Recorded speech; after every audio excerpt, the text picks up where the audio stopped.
কি যে এই তিনটে দোস্ত আমাকে বল দিতে পারবে যে পরের মৌলটার যোজ্যতা কত।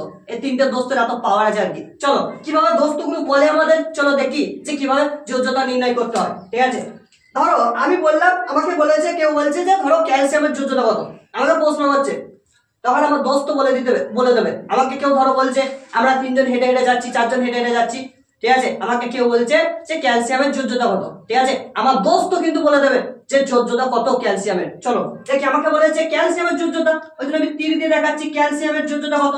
বলো আমার দোস্তর সাথে আমার ফারাক কত। এতে দেখতে হবে যে আমার তিনটে যে দোস্ত আছে, আর্গন, ঠিক আছে, নিয়ন আর হিলিয়াম, এর মধ্যে ডিফারেন্সটা দেখবো, মানে সর্বনিকটবর্তী কে আছে, যেই নিকটবর্তী থাকবে তার মধ্যে যে দূরত্ব থাকবে, যে সর্বনিকটবর্তী থাকবে, যে দূরত্ব থাকবে, সেইটাই তার যোজ্যতা। চলো আমি আস্তে আস্তে ভালোভাবে বুঝাচ্ছি। মানে আমার দোস্তর কাছে যে দোস্ত তিনটে বললাম, যে মৌল, যে দোস্ত বললাম যে তিনটে নিষ্ক্রিয় মৌল আছে, এই তিনটে নিষ্ক্রিয় মৌলের সবচেয়ে যে কাছে থাকবে তার মধ্যে যে ডিফারেন্সটা, সবচেয়ে যে নিকটবর্তী থাকবে এর মধ্যে যে ডিফারেন্সটা থাকবে, সেই ডিফারেন্সটাই কি হবে, তার যোজ্যতা। দেখো আমাকে ক্যালসিয়ামের বলেছে, ঠিক আছে, আমাকে ক্যালসিয়ামের বলেছে, এই ক্যালসিয়ামের আমাকে যোজ্যতা বার করতে বলেছে। এই ক্যালসিয়ামের সর্বশেষ কাছে কে, দেখো আর্গনটা কাছে না এইটা কাছে, নিয়নটা কাছে। দেখো নিয়ন থেকে যেতে হলে কত বার যেতে হচ্ছে, টোটাল 10টা বার যেতে হচ্ছে, ঠিক আছে, আর আর্গন থেকে যদি আমি যাই তাহলে কত বার যেতে হচ্ছে, 2টো। বলো সবচেয়ে নিকটবর্তী কে, এটাই তো নিকটবর্তী, তাহলে এইটাই আমার কি যোজ্যতা। তাহলে 2 আমার যোজ্যতা, ক্যালসিয়ামের যোজ্যতা কত, 2। বুঝতে পেরেছো? এরপর দেখো আমরা যদি বলি সোডিয়াম, ভালো করে দেখো, সোডিয়ামের আমাকে যোজ্যতা বার করতে বলেছে। আমাকে কেউ বলছে তুই সোডিয়ামের যোজ্যতা বল, আমি বলছি আমার দোস্ত বলে দেবে, আমার দোস্ত বলে, আমি বলবো না, আমার দোস্ত বলবে।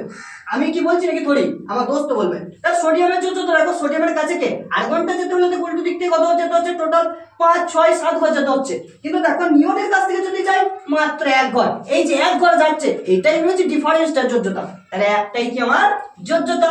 ঠিক আছে, তাহলে যোজ্যতা কিভাবে নির্ণয় করছি, যে সবচেয়ে যে নিকটবর্তী মৌল আছে তার মধ্যে যে ডিফারেন্সটা, তার মধ্যে ফারাকটা কত ঘরে আছে, এই ফারাকটা কত ঘরটাই কি যোজ্যতা। চলো আর একটা দেখি, অ্যালুমিনিয়ামের ধরো আমায় বলেছে যোজ্যতা বল, আমি অ্যালুমিনিয়ামের যোজ্যতা, আমার দোস্ত বলবে, আমি বলবো না। ঠিক আছে, তাহলে নিয়নের কাছ থেকে যদি যাই 1 ঘর, 2 ঘর, 3 ঘর, ঠিক আছে, আমি মনে মনে ভাবলাম 3 ঘর, কিন্তু লিখবো না। এর কাছ থেকে যদি যাই 1 ঘর, 2 ঘর, 3 ঘর, 4 ঘর, সবচেয়ে কাছে কে, তিনটাই তো কাছে হচ্ছে, তাহলে তিনটাই কি এর যোজ্যতা। কারণ এর কাছ থেকে 3 ঘর হচ্ছে, এর উল্টো দিক থেকে গেলে অনেক ঘর যেতে হচ্ছে, যোজ্যতা 3। এবার সিলিকন, আমাকে বলেছে সিলিকনের যোজ্যতা বার করতে। ধরো আমি আর্গন থেকে যদি যাই 1 ঘর, 2 ঘর, 3 ঘর, 4 ঘর, ঠিক আছে, এর ঘর থেকে গেলে 1 ঘর, 2 ঘর, 3 ঘর, 4 ঘর, দুটোই 4 হচ্ছে, তো 4 যোজ্যতা 4ই, তাহলে কি হবে যোজ্যতা 4।